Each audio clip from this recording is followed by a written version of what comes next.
ګوره ځوانه، ته خپلې ماضۍ ته نشې تللی او ته د خپل زندګۍ شروعات نشي بدلولی.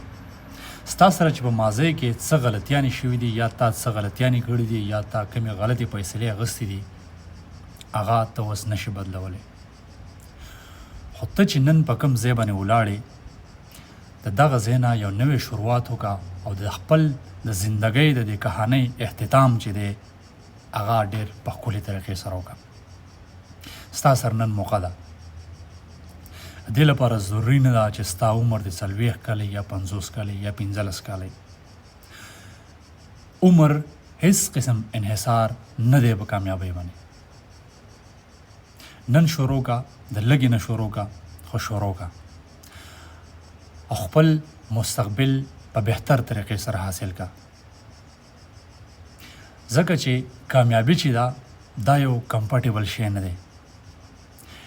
د هرې کامیابۍ ځان له خپل یو قیمتي، خوا که هغه د ځوانۍ په شکل کې دی، خوا که هغه د مسافرۍ په شکل کې دی، خوا که هغه د خپل فیملۍ نه په بیل ژوند تېرولو کې دی، خوا که هغه خپل خوبونو په حرام کولو کې دی.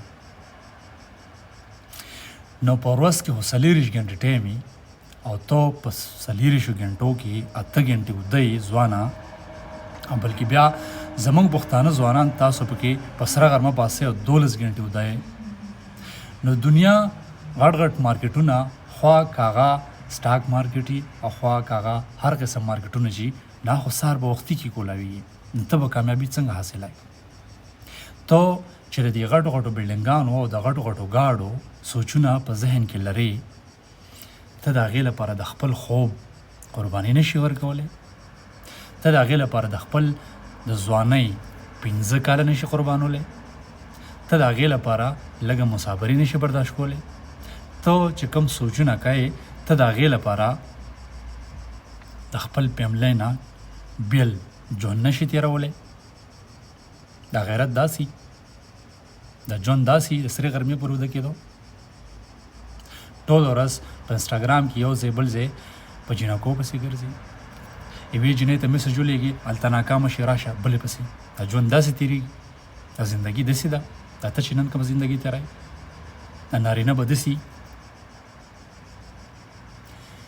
کامیاب شه، کوشش شروع کا، د لږې نه شروع کا. په کوم ځای چې ولاړې د دغه ځای نه شروع کا. کمفرټیبل زون نه روزه، د سرې غرمې پورې مه وده کېږه.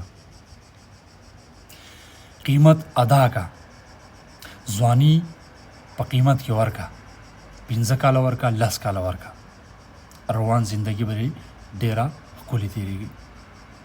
ویښ شه، ویښ شه، بیا وره، ویښ شه، روزه د کمفرټیبل زون نه. دا مه وایه چې زه نشم کولی. ته هر څه کولی شي. که ته ناکامه هم شي او خلک در پورې وخاندي یا قاړې در پورې وکړي، بیا هم حوصله مه بایله، بیا هم په ځان باندې یقین ساته زه کولی شم، بیا هم مخ په وړاندې ځه. دا ته چې نن په کمفرټیبل زون کې ناست یې، دا زندګي او دا کمفرټیبل زون په زندګۍ کې تاله یو داسې خوراک درکوي، دا ګولۍ دي. دا کمفرټیبل زون یو ګولۍ ده، په دې تاسو عادت شوي یئ.